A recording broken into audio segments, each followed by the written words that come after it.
Jo mere jeg snakkede om det højt, jo mere følte jeg mig som en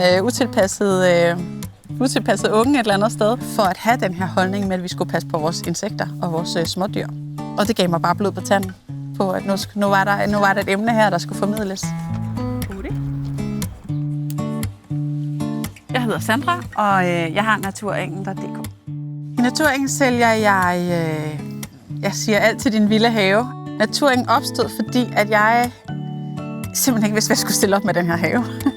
Vi prøvede i starten bare med at have kortklippet græs, og så prøvede jeg med nogle stavter, og det hele visnede væk. Og jeg synes i virkeligheden, det var mega uinteressant at dyrke have på den klassiske måde. Derfor gik jeg så over i spiselige vilde urter. Og da jeg begyndte at læse om det, så var der ligesom et helt univers, der åbnede sig for mig. Altså det gik op for mig, hvor trængt vores biodiversitet er ved det land med mindst sammenhængende natur i verden. Og hvor meget vi faktisk kan gøre med få kvadratmeter ad gangen. Så tænkte jeg, det kan jeg bruge min have til. Der fandt jeg ligesom meningen med det at have en have. Det tog noget tid at overbevise min egen kæreste om, at græsset skulle gro langt og kun klippes 2 gange om året, og at vilde urter skulle have en plads i plænen. Men det går rigtig godt siden. Nu går vi ud i haven alle sammen som familie. Vi slapper meget mere af i den. Vores børn går sindssygt meget på opdagelse i haven. Og de skal ned her. De elsker at finde græshopper og laver, og altså, de synes, det er en fest.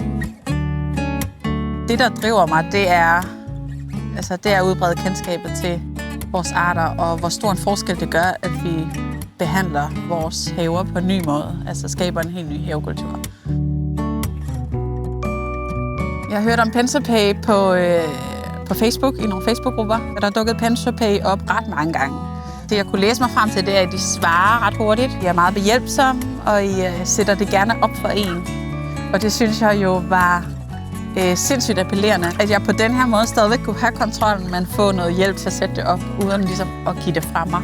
Så det var klart noget med noget convenience, der landede på et rigtig godt sted, og stadigvæk gør det.